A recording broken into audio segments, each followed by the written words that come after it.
remember the Black Lives Matter protests that popped up all across the U.S. in 2020, with all the anarchists and all that? They shut down cities from coast to coast and caused over $1 billion of property damage. Well, New York City is now planning to pay millions of dollars in a proposed settlement to protesters who contributed to the chaos that broke out just a couple years ago. We asked everyday New Yorkers how they feel about the massive payday. Watch. Should the city be paying out for bad behavior? Well, the city should definitely not be paying people for vandalizing any property. They should put them in jail, and that's it. Commit a crime, you pay the time or you pay consequences for it. That's not fair. Now, to be paid to do that?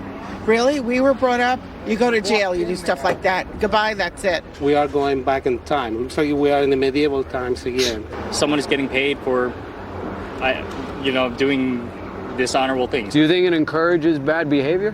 Of course. There's always people that's going to feel entitled.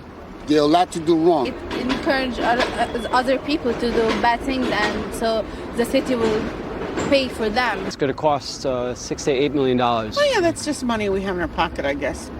I'm an original New Yorker, and let me tell you, this place is going, it's going, and it's got to stop. What would you say to the people who caused all this vandalism? Well, I don't know. We got to find out to be a better person instead of be a jackass. Unbelievable. Joining me now to discuss, Tony Katz and David Webb. Gentlemen, thanks so much for joining the program. Tony, so they come to all these cities, they let the anarchists infiltrate the movement, they burn down buildings, they throw stuff at cops, and they get paid. I mean, it must be a great life. It's good work if you can get it. Now, the argument they make is that there are people who did absolutely nothing wrong, and they were detained inappropriately. And I think you and I would agree, and I think David would agree as well, that if you're detaining somebody who has done nothing wrong, there could be a conversation there. Yeah. But this is about whether or not the police engaged in some violation of policy. The policy at the time with this, how you surround people, this kettling as it's called, that was the policy. The then police chief said that was the right maneuver, actually praised it. How do you then decide that the police officers were wrong for something that they were indeed trained to do is one of the questions that I think a lot of New Yorkers, I should say 5 boroughs New Yorkers, are going to ask themselves about this payout, which also includes $2.5 million in legal fees. You know what's crazy, David? I covered the protests all across the country, New York specifically. I think I was living in New York at the time. The cops here gave them free range. They stepped back and let them burn the buildings. They let them shut down the bridges. They let them do everything. So how they could find a lawsuit after that, again, if there was any type of illegal action taking place, of course, that should be condemned.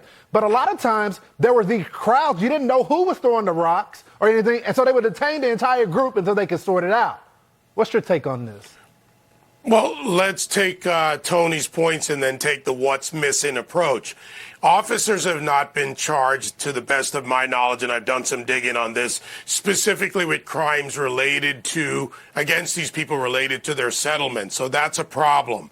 The orders the police were given, the policies, people with what is an illegal protest in the form of violence. If you don't exit the area, you're part of the problem. But again, where are the charges that lead to a civil settlement? This goes back even further, and it gets worse, because what you saw starting in 2015 lead into now was left-wing judges, prosecutors. You've got de Blasio. You thought he was bad. Now comes Eric Adams. He is worse. You've got a police leadership that they get on bended knee to protesters. And I know who some of those lieutenants and captains are through my friends. And they're being outed, but not just outed, but pushed back or getting pushback from the NYPD at the line level.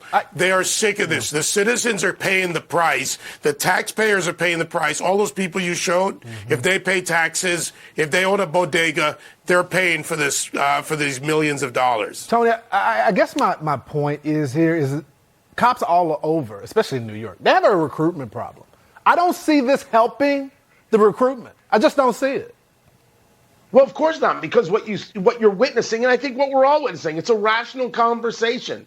If the police do X as they're trained, and then you tell me that the police are guilty for doing X, as they have mess. been trained. Look at this. And the people who engage in the violence get paid, which is how people see it. Why would anybody be a cop? Which has been a story that's been repeated over and over and over and over and over again, based on everything we've seen across the country. I mean, look at this video that we're playing right now. I think people forget how bad it got.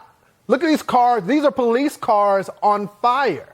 I remember one squad car hit a protester that was jumping on the car with a mob, and then they wanted to go after that cop. So I think as time passes by, we as citizens tend to forget what took place during the Summer of Love. It wasn't so peaceful. Gentlemen, thanks so much for joining the program.